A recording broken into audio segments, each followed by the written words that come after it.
Bonjour à tous, bienvenue pour un nouvel épisode du podcast Connexion Primordiale en balade avec Paul. Tout d'abord, je voudrais vous remercier. Hier soir, j'ai donné pour la première fois une conférence sur les réflexes aquatiques. C'était une première. Vous étiez très nombreux, plus de 80 personnes. Je suis super content, ça s'est très bien passé. Donc, merci beaucoup. On fera certainement des épisodes de podcast qui parlent de ça. Et je referai des conférences sur le sujet, etc. En tout cas, merci beaucoup, merci de votre présence. Ça m'a bien enthousiasmé de pouvoir vous partager ces dernières recherches que nous effectuons en IMP. Aujourd'hui, on va continuer notre série sur les réflexes. Sur les réflexes, oui, on va parler peut-être un peu de réflexes, mais sur les 7 dimensions d'intelligence des Denison. Et justement, c'est pour ça qu'une des dimensions, celle qu'on va voir aujourd'hui, il l'appelle le réflexe respiratoire. Haha. Voilà, les Denison avaient une dimension qui s'appelle la dimension du réflexe respiratoire ou la respiration. Et on comprend bien pourquoi c'est une dimension à part entière. Je ne vais pas m'étendre outre mesure là-dessus, évidemment, ça nécessiterait des tonnes d'épisodes de podcast. Mais on peut déjà en dire ce qui se dit en éducation kinesthésique et puis un certain nombre de principes qui sont très importants pour moi et qui me viennent justement de cette éducation kinesthésique. Donc tout d'abord, évidemment, c'est logique que après la dimension de la latéralité droite-gauche, du centrage au bas, de la focalisation avant-arrière, c'est logique qu'on prend en compte des émotions avec la dimension qu'ils appellent de l'attitude. C'est vrai que c'est important de s'occuper de la régulation corporelle, ce qui rentre et ce qui sort. On a parlé aussi de la dimension, on n'a pas vu encore tout ça dans l'ordre chronologique, mais on comprend qu'il y a une logique dans tout ça, et c'est aussi logique qu'on travaille sur le corps, le mouvement crânien, les tensions corporelles, etc. Et il va être logique que quand on travaille avec des gens en cabinet, que ce soit pour des raisons plutôt d'ordre psychologique ou émotionnel, ou comme ça a été la passion de Paul Denison toute sa vie et la mienne, dans les situations d'apprentissage, en particulier en travaillant avec les enfants ou les adultes qui cherchent à améliorer leurs compétences d'apprentissage, eh bien il est tout à fait logique que la dimension soit une dimension à prendre en compte au même titre que la latéralité, que le centrage, que les émotions, que ceci, que cela. C'est absolument majeur. Vous voyez, je tiens à préciser que les 7 dimensions des Denison, ça ne date pas d'hier, c'est lié à ses travaux qu'il a fait à partir de son doctorat qu'il a eu en 1969. Et donc il a d'abord travaillé dans les années 70, puis effectué ses recherches, 10 ans de recherche dans ses centres. Il dirigeait jusqu'à 8 centres Learning Valley Remedial Group, donc centre de rééducation, dans lequel il a fait des recherches avec des tas de professionnels, des recherches longitudinales, donc sur 10 ans, et qui a abouti à ces 7 dimensions. Ce qui est très amusant, c'est qu'on peut faire un parallèle avec les 7 formes de l'intelligence de Howard Gardner, mais c'est très différent. Et il est arrivé avec cette notion-là, les 7 dimensions d'intelligence. Il ne définit pas plusieurs intelligences, Denison, mais 7 paramètres majeurs pour pouvoir mobiliser cette intelligence, nos intelligences. Alors, la respiration, évidemment, je ne vais pas vous la refaire en long, à quel point c'est important. Ici, Denison parle de réflexe respiratoire. Je trouve que c'est très intéressant de dire réflexe respiratoire. Pourquoi ? Parce que dans 99,99% du temps, si pas 100% du temps pour la plupart des gens, la respiration est totalement inconsciente, automatique et réflexe. Certes, oui, nous pouvons prendre le contrôle, si nous le souhaitons, de notre respiration. On peut décider de respirer plus lentement, plus vite. On peut décider de faire des techniques de respiration, du pranaya yoga, pranaya yoga.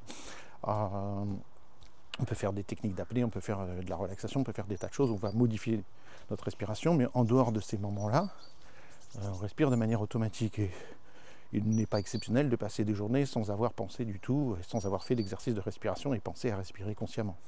Je ne dis pas que c'est bien, que c'est mal. Simplement, on a le contrôle de cette fonction physiologique. Et c'est très amusant. On n'a pas le contrôle de pouvoir, comme ça, par la simple force de volonté, d'accélérer ou de ralentir notre cœur, d'augmenter ou de baisser notre glycémie ou modifier tout autre paramètre, à part la respiration. Donc il doit y avoir quelque chose un peu de particulier dans cette respiration pour que la nature nous est doté de la capacité à l'influencer avec autant d'importance, de pouvoir agir sur ce diaphragme et les muscles respiratoires. C'est quand même pas rien. Et donc Denison l'appelle le réflexe respiratoire. Est-ce que ce réflexe respiratoire s'effectue correctement?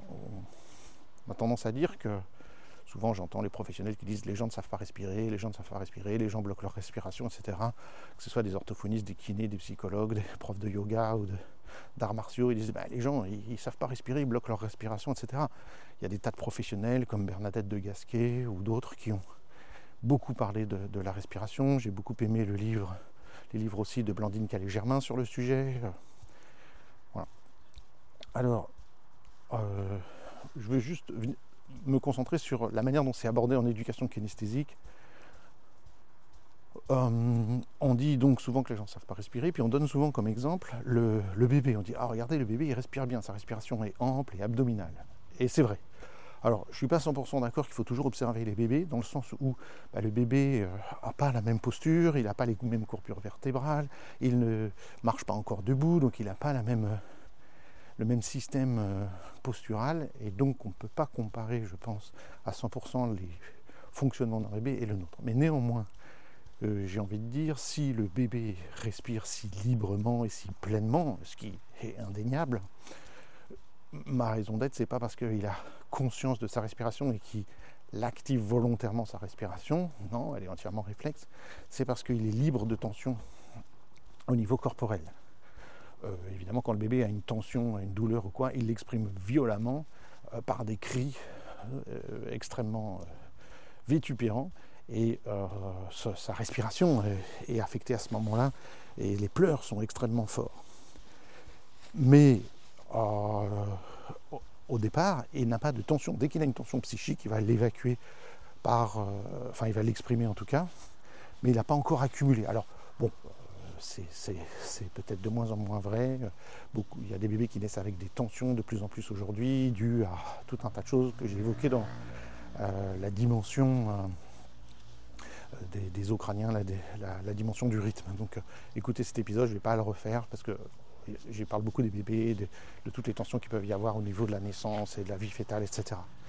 Mais en théorie, dans un monde idéal, le bébé a relativement peu de tension et il a une respiration très pleine. Donc là où veut en venir Denison avec cette histoire, c'est de dire que pour respirer pleinement, il faut libérer les tensions corporelles, les tensions au niveau du diaphragme, les tensions au niveau des côtes, les tensions au niveau des abdominaux, les tensions au niveau des sternocleidomastoïdiens ou autres. Parce qu'effectivement, quand on éprouve des émotions intenses, quand on éprouve du stress, on accumule des tensions dans le corps, et ces tensions vont créer des restrictions de mobilité, et en particulier des restrictions de mobilité au niveau de la respiration.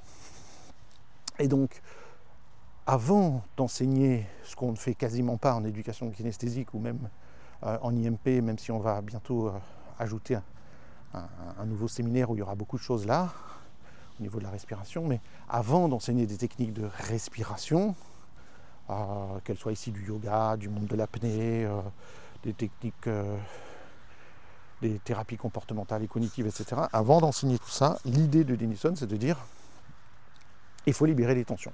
Il faut libérer les tensions corporelles. Et ça semble tellement évident. Comment demander à quelqu'un de bien respirer si son diaphragme est physiquement bloqué, s'il y a des contraintes à ce niveau-là? D'ailleurs, dans les techniques de pranayama, je crois qu'aujourd'hui je n'arriverai pas à le dire, les techniques de yoga de la respiration, ils vont faire des étirements du diaphragme, ils vont faire des rotations du corps, ils vont faire des extensions, ils vont faire différents mouvements pour aller relâcher justement le diaphragme et la posture et permettre une bonne respiration.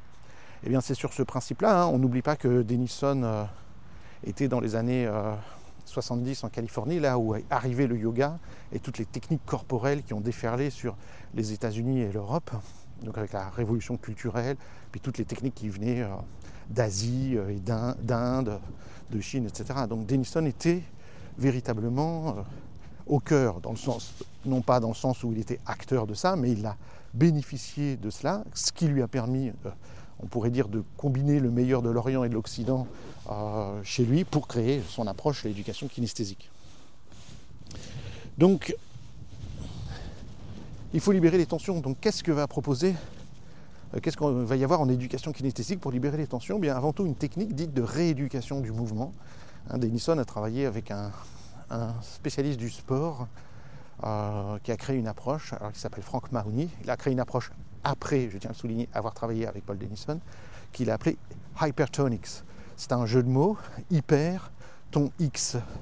On pourrait le traduire en français, tu perds ton X, le X est le symbole de l'intégration pour Denison, donc Hypertonics ça veut dire hypertonique. Donc Frank Mahoney a créé une approche pour libérer les excès de tension dans le corps, à base de techniques de rééducation du mouvement qu'il a initiées. Ils ont travaillé ensemble pendant un certain nombre d'années avec Paul Denison. Simplement, Paul Denison s'est contenté d'un certain nombre de techniques dites de rééducation du mouvement, plus liées à l'apprentissage, alors que Frank Mahoney s'est intéressé de plus en plus de travailler avec les sportifs. Si ma mémoire est bonne, j'ai rencontré Frank Mahoney, je crois que c'était en 1995, lors d'un congrès à Las Vegas, et je me rappelle très bien de lui. Et sauf erreur de ma part, Frank Mahoney, lui, travaillait à la base avec les chanteurs d'opéra. Je peux me tromper, je n'ai pas une information que je suis sûr à 100%, mais si ma mémoire est bonne, il est issu du monde. Donc vous voyez, du souffle, de la respiration, de l'opéra, des chanteurs, et puis il a rencontré Denison, et puis il s'est orienté plus vers le monde du sport.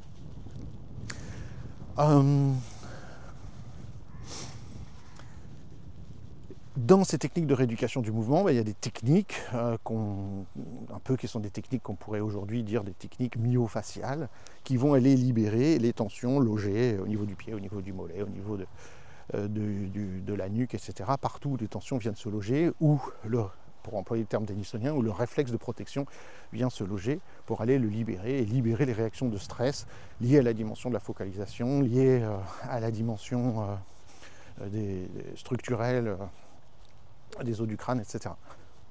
Mais une technique, enfin je ne veux pas dire mais, et ils ont mis au point une technique absolument géniale pour aller libérer la respiration, ça s'appelle la rééducation du mouvement de la respiration, dans lequel on va travailler le diaphragme, on va travailler les intercostaux et on va travailler, et ça c'est très important, les abdominaux. Alors j'explique, et je pense que ça va être l'information la plus choc de ce podcast, c'est l'affirmation suivante. Nous ne sommes pas d'accord de dire qu'on respire avec le ventre. Non, on ne respire pas avec le ventre. Arrêtons de dire de respirer avec le ventre, ça ne fait que créer de la catastrophe. Qu'est-ce que ça veut dire ? Certes, quand on respire avec une bonne respiration diaphragmatique, le diaphragme s'abaisse, de fait, il va donc vers les organes qui sont logés dans la cavité abdominale, il va appuyer sur ces organes, ce qui est très bon pour eux parce que ça va les drainer, ça va faire circuler le sang dans les organes, circuler la lymphe et tout un tas de choses. Donc les organes vont être brassés, massés par une bonne respiration diaphragmatique.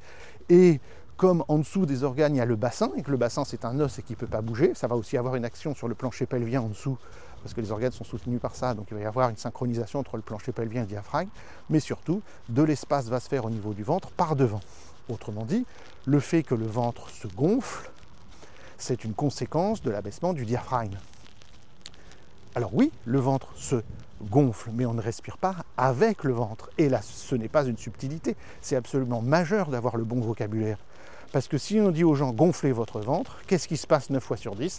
Les gens vont contracter les abdos et bouger le ventre. On peut très bien bloquer sa respiration et gonfler, dégonfler son ventre, c'est-à-dire gonfler, dégonfler ses abdominaux, contracter ses abdominaux. Or, les abdominaux, justement, ne doivent pas intervenir quand on respire. Si les abdominaux se contractent quand on respire, c'est une catastrophe, parce qu'à ce moment-là, ça crée une pression intra-abdominale, un, qui n'est pas bon pour les organes, et deux, qui empêche la respiration ample de se faire. Donc il est absolument majeur que les abdominaux n'interviennent pas. Au contraire, il faut qu'ils soient parfaitement détendus. Donc si je dis à quelqu'un détendez votre ventre, si je dis à quelqu'un respirez avec le ventre, on risque de créer, et c'est ce qu'on fait quasiment systématiquement, une co-contraction qui va empêcher la respiration libre et fonctionnelle. Bonjour. Donc, première chose, arrêtons de dire respirer avec le ventre, gonfler le ventre. Le ventre, c'est que la conséquence.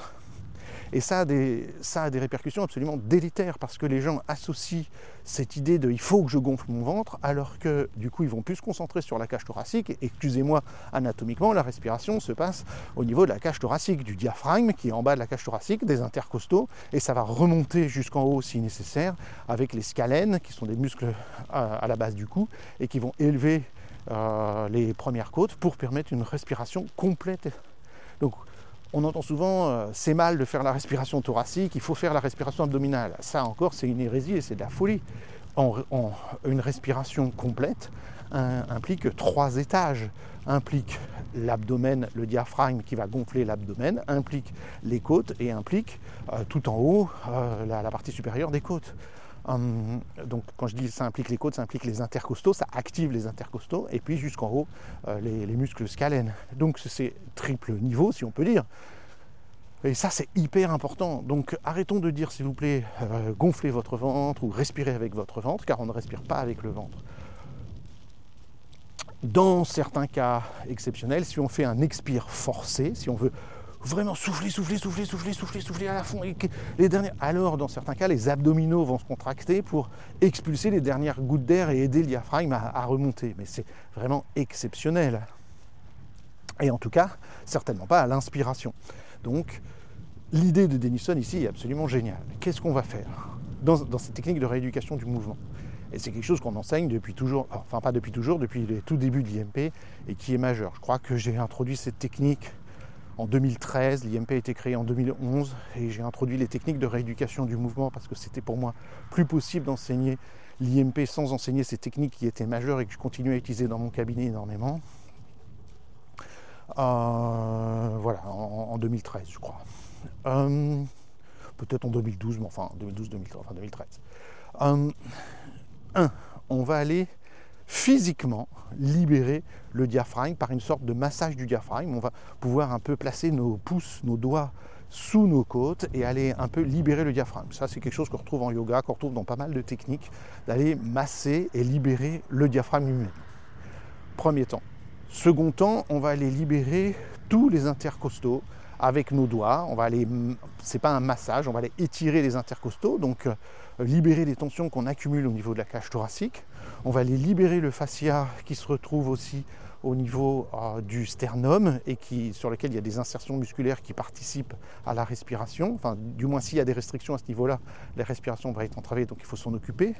En IMP, on va faire ça avec des techniques manuelles et surtout, on va montrer aux gens comment libérer ces tensions-là à l'aide d'un ballon d'automassage, d'un ballon, le fameux ballon Pilate, le ballon paille, et d'aller libérer ces tensions-là avec des automassages très spécifiques, très ciblés, avec le ballon, pour aller libérer tout ce qui est le sternum, la cage thoracique, le diaphragme avec le ballon, c'est absolument génial. J'ai appris ça de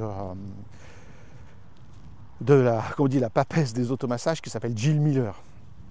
Voilà, qui est celle qui a mis au point les balles d'automassage que vous devez connaître et le ballon d'automassage. Et j'ai appris cette technique d'elle, de son travail, que j'ai rencontré parce que je connaissais les travaux de Cathy Bowman, qui m'a été présenté par Paul Hegel-Denison. Voilà, et vous voyez l'histoire. Ces automassages vont vraiment libérer et permettre aux gens de continuer au quotidien de libérer ces tensions, de ne pas accumuler des tensions au niveau de tout ce qu'on pourrait appeler l'espace respiratoire. Alors, je ne l'ai pas défini, j'espère que vous ne m'en voulez pas trop. Il s'agit de la ventilation et de libérer les muscles de la ventilation. Encore une fois, j'aurais dû commencer, désolé, cette intervention, ce podcast par ça. La respiration, c'est ce qui se passe dans les poumons, c'est l'échange de CO2 et d'O2 et d'oxygène, c'est les processus gazeux énergétiques qui se font à l'intérieur des poumons, du cœur, etc. Ça, c'est la respiration qui se passe au niveau cellulaire. Les plantes respirent aussi. Ce dont on parle ici, c'est la ventilation, on devrait dire le réflexe ventilatoire. Alors, on pourrait dire réflexe respiratoire, parce que réellement le corps est en demande d'oxygène. S'il y a un manque d'oxygène, il va nous faire ventiler. Donc je pense que la terminologie réflexe respiratoire est tout à fait judicieuse.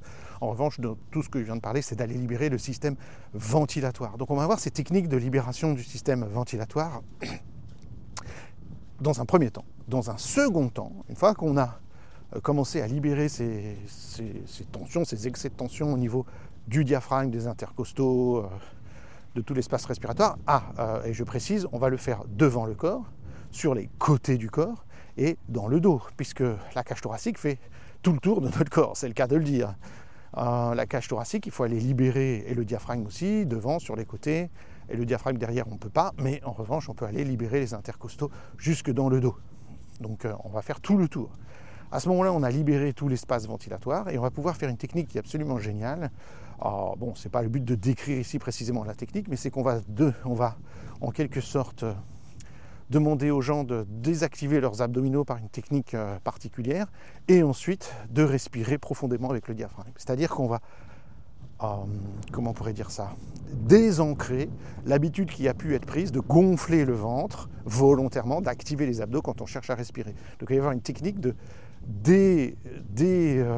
désancrage abdos-diaphragme. Et ça, c'est absolument génial parce qu'on va profondément libérer les choses. C'est pas été rare d'entendre des gens qui me disent « mais ça y est, je respire, ça respire tout d'un coup, ces tensions se relâchent, on se met à respirer comme un bébé, tout d'un coup les abdos arrêtent de faire des co-contractions qui empêchent la ventilation de se faire correctement et les gens découvrent, ils ont l'impression pour la première fois, la respiration. » Donc voilà cette histoire de réflexe respiratoire. Quand moi j'ai débuté, il faut savoir que Paul Denison s'est aussi formé à ce qui s'appelle le Touch for Health, la santé par le toucher, le TFH pour les intimes, et auprès de, évidemment, de John Thie, on dit en français John Thie, c'est T-H-I-E, John Thie, que j'ai eu la chance de traduire, de connaître et d'être professeur de sa méthode, la santé par le toucher, Touch for Health, pendant de nombreuses années.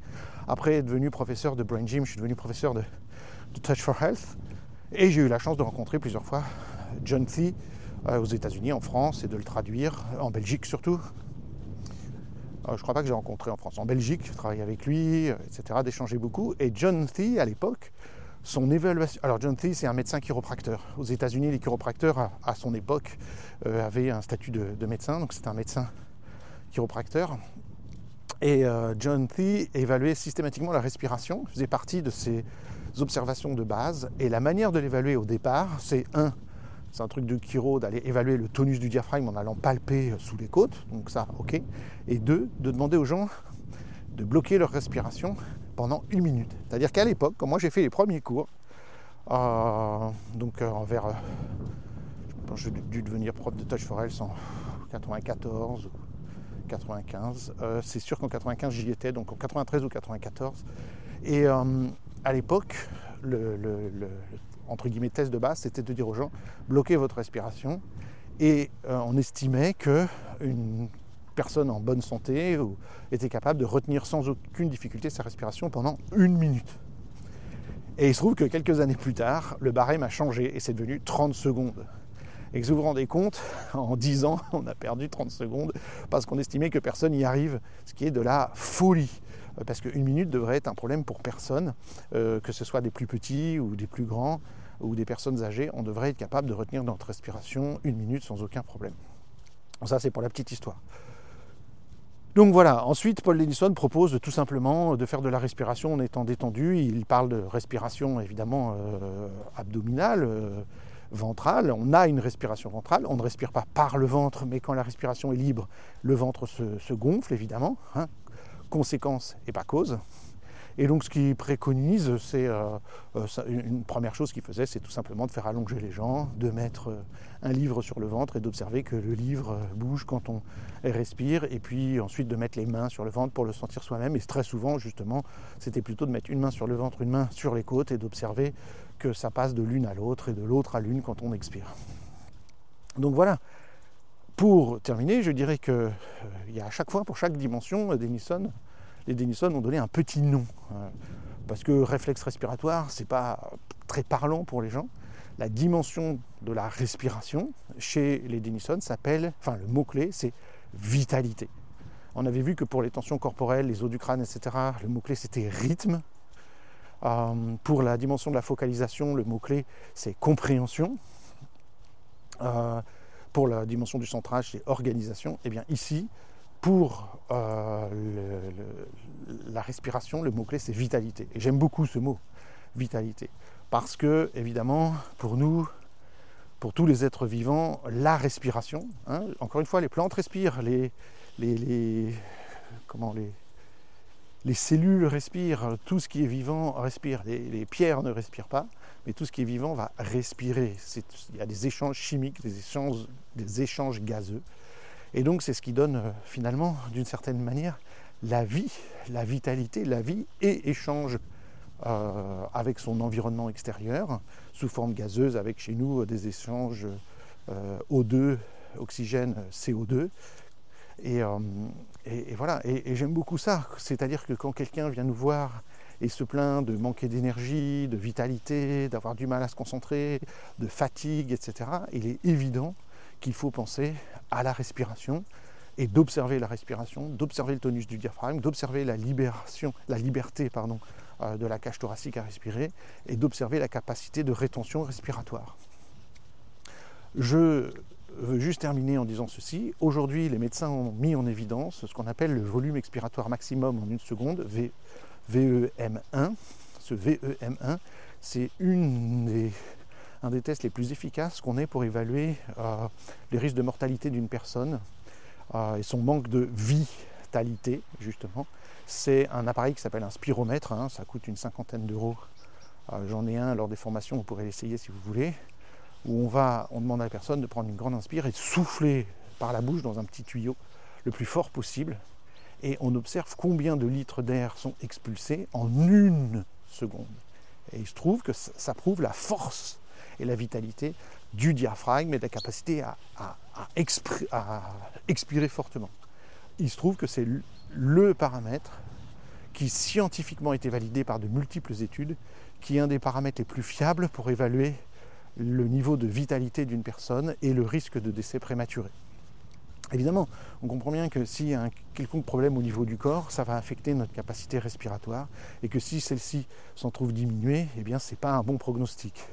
Et une des missions, on pourrait dire, du kiné, du coach, du rééducateur, etc., c'est de permettre aux gens d'améliorer leurs conditions corporelles générales et émotionnelles, etc., et d'avoir un système respiratoire qui fonctionne mieux, qui est plus efficace, et d'avoir donc plus de vitalité. Donc voilà, je vous quitte sur ces bonnes pensées, ces bonnes paroles, cette importance de la respiration. En IMP, avec maintenant l'introduction que l'on a des réflexes aquatiques, et donc réflexes apnéiques, réflexes natatoires, réflexes d'immersion, etc., avec cette prise de conscience-là, avec le fait de tout un tas d'autres choses, l'importance du nerf vague, la théorie polyvagale, l'importance de la respiration dans les thérapies cognitives et comportementales, etc., on introduit de plus en plus ce type d'approche, ce type de compréhension-là. Je veux dire, tout ce que je viens de parler aujourd'hui, tout ce dont je vais parler aujourd'hui dans cet épisode est introduit en IMP depuis 2013, mais on n'avait pas introduit à proprement parler au programme officiel de l'IMP de techniques respiratoires. Or, on a maintenant une nouvelle compréhension des choses et on va introduire un nouveau séminaire qui intègre un peu plus de choses et qui risque d'être passionnant, où on va parler de réflexes aquatiques, de longévité et du stress, bien sûr. On va parler un petit peu de tout ça. Donc voilà pour la dimension de la respiration. Vous en doutez bien qu'on pourrait en parler énormément plus. J'ai voulu être le plus sobre possible et parler de ce qu'on fait en éducation kinesthésique. Je tiens à dire que ce qui est très très très amusant, c'est qu'en éducation kinesthésique, les mouvements de Brain Gym sont divisés en 3 grandes catégories: les activités d'allongement, les exercices énergétiques et les activités de la ligne médiane, qui sont censés activer plus la latéralité, on va dire le cerveau, etc. La surprise, c'est que la respiration fait partie de la dimension de la latéralité. Donc je vous laisse là-dessus. Merci beaucoup et je vous dis à très bientôt.